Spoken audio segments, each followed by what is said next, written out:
Hi, and welcome to the Shawnee Heights Band Boosters Middle School and Incoming Families Informational Session. We've got a lot to cover in the next 25-minute period, so this is going to be very fast paced and move quick. Um, if you did not see them as you came in for this session, please know that copies of all the slides that I'm about to take you through are available just to make it a little bit easier for you to capture everything that you need and get out of here with all the information that you're going to want to have. I would ask, in the interest of time, that any questions you might have, and I'm sure you will have them, that you hold those until the end, at which point Mr. Wingerson and any of the board officers who are also in attendance at this session will be happy to field and answer those for you. I apologize I wasn't able to join you myself in person, hence the video here. My name is Greg Sims. I'm the father of a recently graduated band member. Addison played the flute in her tenure with Shawnee Heights. My wife and I have both been active with the Boosters all through middle school and high school. And I personally served as an officer for almost 4 years. I was treasurer until very recently on the board. I want to talk to you this evening, parent to parent and volunteer to volunteer. Feel like the information that we need to cover in this session is better for you coming from someone like myself with the perspective I can offer and the experience that I've got, as opposed to hearing it from one of the directors whom you've already heard from a lot and you will definitely continue to hear from as time goes along. So that all said, let's kind of get right to it here. Um, to what we're going to be going through, first going to start off with just a couple quick sentiments and personal perspective that I want to offer to you. We're going to touch very quickly on where you can find information about the high school band program, vision, philosophy, overview, structural details, all that kind of stuff, where you can find that. After this session, we're not going to go into that here. This session is specifically just about the Band Boosters organization. We're going to then talk quickly about the Boosters structure, the services we provide, how we communicate with you, the financial component of having a kid in band programs, because there is one, the importance of volunteering, and then finally, opportunities that exist for the coming school year, and field your questions that you might have. Okay. So just some thoughts to kick us off with. I hope that you, as a parent or guardian, are every bit as excited as I was that your student has an interest in and a talent for the musical arts. I'm one of those parents, did not play an instrument as a kid myself, and it's just been incredibly rewarding and neat to see that in my own child and watch her grow and develop those skills and everything. It's just something really awesome to experience. You are very fortunate, if you don't already know this, to attend a school district and a high school that takes these programs incredibly seriously. And you are very blessed to have in Mr. Wingerson and Mr. Jones, the student teachers that help them throughout the year and that kind of thing. A very talented, committed, um, innovative, and energetic faculty that oversees these programs. They just are dynamite in the way they work with the kids. Your students are very lucky, and this is not unique to Shawnee Heights, although it doesn't exist everywhere. You're very lucky to have an organization like the Boosters working behind the scenes to support your students with everything they do in band and to make their experience the best that it can possibly be. So out of all the stuff I'm going to cover tonight, the single most important point that I want you, if you leave with remembering only one thing tonight, this is it. And that is that participation in music programs is a major commitment. It is one that very easily rivals being involved in any sports program. And this commitment's got three key components to it that I want to make sure are on your radar. It takes number one, extra time. That it takes the form of personal practice, summer camp, the events and competitions the kids go to, in addition to their performances at home football games and that kind of stuff, and all the other different activities that they participate in. It takes extra money to be involved in band. We'll get to that in a minute. It's not a gigantic amount, but at the same time, it is enough that it's important you know that's coming, so and have a perspective for what that is, so you can plan accordingly. Lastly, and most importantly, it requires extra effort, not only on the part of the kids, but on your part as a parent, guardian, grandparent, aunt, uncle, whatever the case is. It's critically important you recognize that the directors that teach the kids, work with them during the school day, they cannot do everything. This is the ultimate moment of where it's not a question of will you get involved and help? You have to. It is the only way that this program works and the kids can get the experience out of it that we all want them to. So really the question for yourself is more along the lines of what's my role going to be, not will I get involved and or when will that be? Okay? So just remember that. And then also know that, so it's on your radar, not far down the road, your student's going to receive a handbook for them and you to both go through, familiarize yourself with, and similar to like your old employee handbook at work, there's a sheet in the back of it that you'll be expected to return to the directors at the beginning of the school year, saying that or acknowledging you've read it, familiar with the stuff that's in there, agree to follow the rules, etc. So here we go.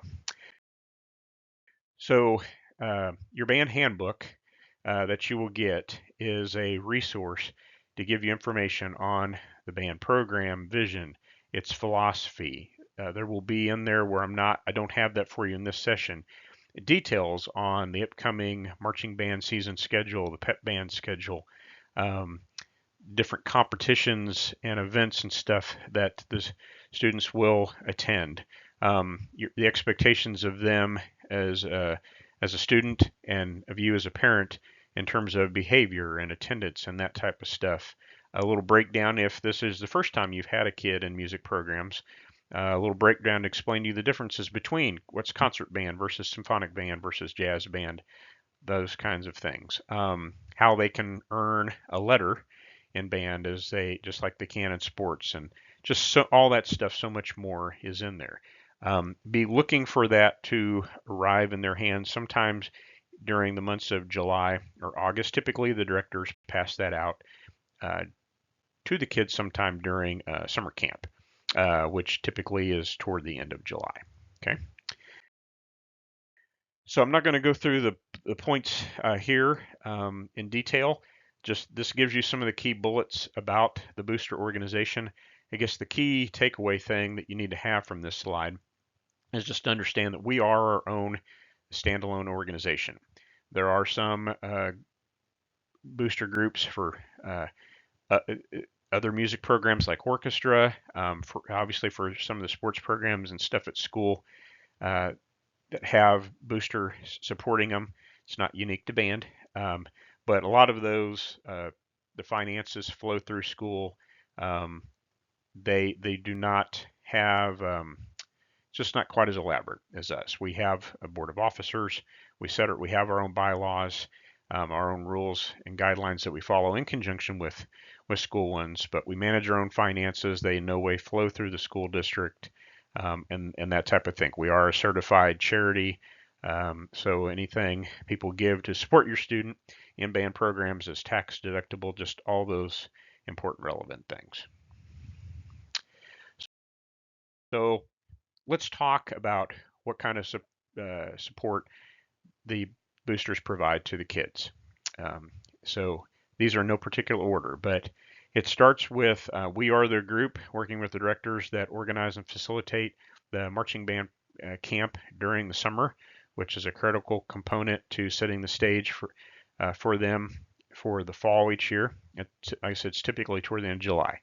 We facilitate their participation in a whole bunch of local and regional clinics and competitions and festivals each year, such as the Washburn University Marching Festival, KBA, which is the state marching band competition typically held at KU.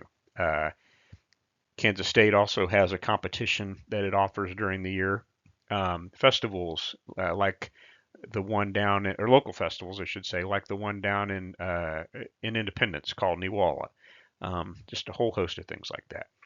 We also, in addition to those things that take place every year, typically on an every other year basis, the boosters facilitate biannual larger scale trips for the group to places like Dallas, Six Flags, where they went not too long ago. Most recently, a trip to Orlando, um, down to Disney World. In the past, the group's gone to, like, senior trips have happened to St. Louis, just things like that. We are the group that facilitates meals for the students before, during, sometimes after some of these local events and stuff that they go to, and even certain home football games, like homecoming and stuff, because just the schedule for the day is so crazy. The kids are running. There's so much going on, that they don't have time to go get it on their own or be able to get home, get back to school by when they need to, that type of thing. So, we make that easy for them and you. We provide hydration and snacks for them a lot of times during performances, home competitions. We are the group that works very closely in conjunction with USD 450 to facilitate transportation of the students and their instruments and all the show props that go with the marching band programs each year, to all those competitions and things that I referenced earlier. We're the entity that works with the directors to purchase all of their uniforms and their equipment and their supplies, and provide those to everybody. We facilitate special educational opportunities with clinicians and sometimes professional groups throughout the years, typically each year, with the help of the directors. As I said, it can be anything from bringing in just an individual or two to work with them from time to time, or it could be something a little larger scale. Like a couple years ago, we brought in a professional group called Dallas Brass as an example to spend a whole day with the students doing clinics and classes, but then they also did a performance for the community in the auditorium when they were done.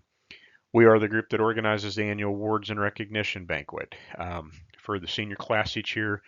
We're the group that handles banners to recognize the seniors and keepsake items, thank yous for them as mementos, to remember their experience in band. We are the group that facilitates and provides periodically fundraising opportunities throughout the school year for students to participate in and earn money toward those expenses that they have in their account, the trips we take, that kind of stuff. We are the entity during the winter months, the spring semester. We're the group that'll provide refreshments at some of the concerts that you will attend, things like that. I could keep going on and on. I won't. We just don't have the time. You get it. The point is, it's a lot. So, how do we talk to you? So this slide here, definitely want to make note of this. This gives you the address book for the Booster Club. It's our primary vehicle for communicating with families. It is a private group. You have to request permission to join and be admitted to it. You can find it by searching Shawnee Heights Band on Facebook. In addition to that, the directors are very good throughout the school year of using the reminder app that your students either are or very soon will become very familiar with to communicate with them literally on a daily basis. So they know what's upcoming, what to plan for, that type of thing. So let's talk about the financial component of things, because there is one.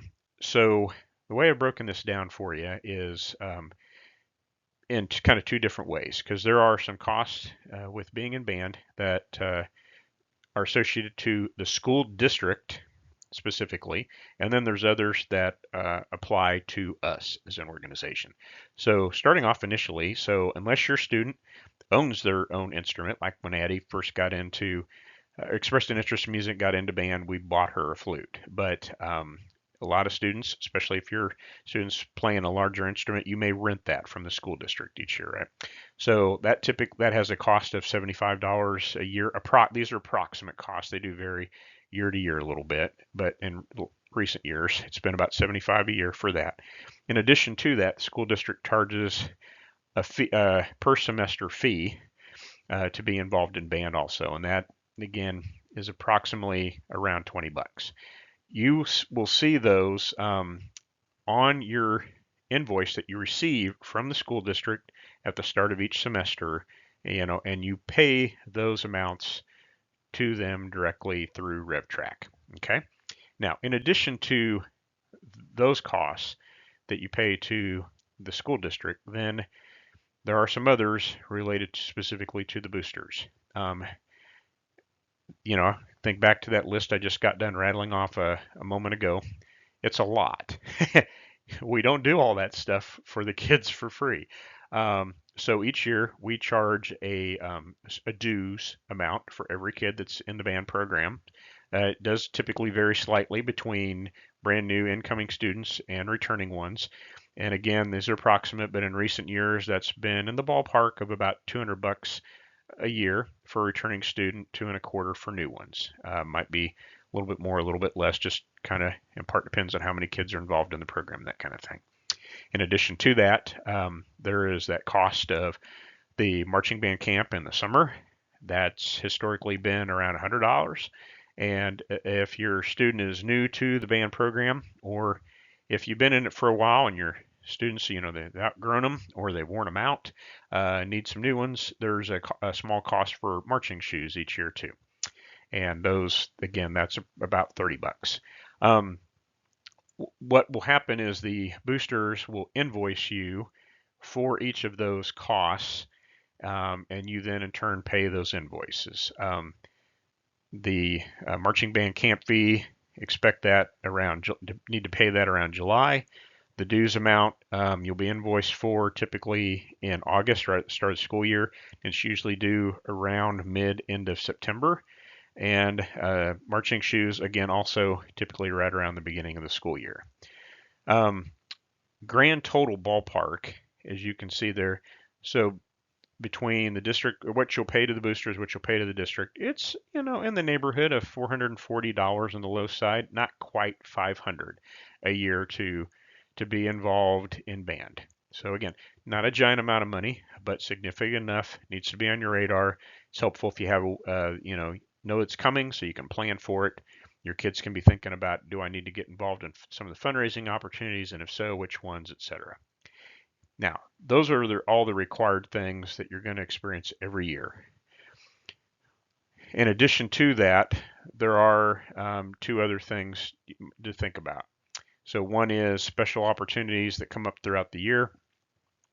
Sometimes if a kid's in a leadership position, they'll be invited to certain clinics, things like that related to that role that they can attend. That's not a part of the dues they pay. That'll come with some extra costs. In those situations, you as a parent have to give permission for them to attend them. And then just like everything else, the boosters invoice you for it. Those could be anywhere from, depending upon how many and which ones you choose to go to or not, that might be an extra 150 bucks to maybe is probably not as much as 300. So just know about that. And then, as I mentioned earlier, on an every other year basis, which is a completely optional thing, the band always tends to take a major trip somewhere around the country to perform and have some fun and that kind of thing. So there you go. Questions on that, we'll catch them at the end, but hopefully that gives you some info there if you weren't familiar with that. This next slide here, just want to put this on your radar. So the financial platform the boosters use is called RevTrack, or excuse me, it's called Wave, which works very similar to RevTrack, which is the system that you use to pay your fees and your dues to the school district each semester, to charge your kids hot lunch account, that type of thing. The key takeaway for you to have here is to know it looks and works similar to RevTrack, but not exactly the same. With RevTrack, you have the ability to go online. First time you're on there, create an account related to your student. You have the ability then to go back and log in anytime you want to pay whatever, charge whatever account, that kind of thing. Wave does not work like that. The way it works is But you can get into your student's account at any time you want to and pay their bills whenever you want to. Just the key that you need to remember is you do that through the invoices and the statements that will be sent to you by the booster treasurer. And you need to make sure you hang on to those, retain them. Just don't quickly nuke those from your email, because the links that are embedded in those is how you get into your students' records into Wave to be able to do that other stuff. Okay. Um, Speaking of payments, I'm not going to go into that tonight. There is included with the slide copies that I referenced at the beginning of this, there is a tip sheet included with that will tell you about all the different methods that you can pay these costs we're talking about. And I mean, just about anything you want is offered. Venmo, PayPal, the ability to pay with just about any credit card you want, electronic funds transfers, you name it, it's pretty much available there. And that sheet will go into it for you. Okay. Obviously, those any electronic method you might choose is not free. There's a cost associated with that. And if you choose to pay that route versus the old write a check, send cash to the drop box at school with your child type of thing, then there'll be a small convenience fee you'll pay on top of that as well. So finally, volunteer structure opportunities within the boosters. So these here on this slide list for you the key roles in the organization. Some of these, president, vice president, the treasurer job, I had until recently, secretary.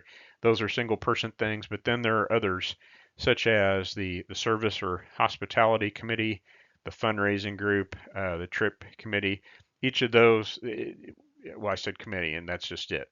There is typically a chair for each of those functions, but then some larger group underneath them that support that function. This just gives you kind of a quick outline of those things there. Okay. Then here is a slide where when we get to the close here in a moment and we're doing Q&A, Mr. Wingerson and the officers, they can give you the names of all of the current officers in these specific roles and stuff, so you can make note of those. I guess again, think of that point that I imparted to you at the beginning of this. It's not will I get involved? You have to. Rather, it's what am I going to get involved doing, not will I at all. And then, what's that role that I've chosen look like, right? And so each of those jobs that I was just going through, as you're pondering what to get engaged with, think of your work schedule and your home schedule.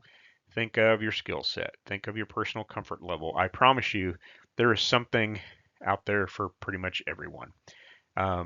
And that work will fit for your personal needs. It just takes a minute to sort of think through that, ask questions, and you'll figure it out. Like I said, the important thing is everybody recognizes you have to do your part. And as long as everybody does that, it's easy. It's not a heavy lift. And frankly, it's a lot of fun. My term, as an example, my job as treasurer, that's typically a 2-year term where most of the jobs are 1 year. And I ended up, as I said, doing it for almost 4 years in a row just because it was so much fun and it was so enjoyable. So there you go. That was a lot. As I said, I'm sure you have questions. I'm going to turn things over to Mr. Wingerson and the others here in just a second, and they'll field those for you. I will close and leave you with this here. Just note some email addresses to, depending on what your questions were, or if you have more you think of after this evening, reach out to one of these, and we'll get right back to you with answers. Mr. Wingerson is listed there first, and then there's one for kind of general information about the boosters that's typically monitored by our president and our communications person. If you have questions about the financial piece, how do I pay those invoices and those bills I was talking about earlier, you can reach out to the treasurer at the treasurer email. And then lastly, if you have a real technical question of some kind, as you're in Wave trying to pay a bill or something like that, there's one related to that. So there you go. welcome to the family. We're super excited to have you and your student involved in band, and it's going to be a fantastic experience. So with that, I'll turn it over to the others. Thanks for your participation.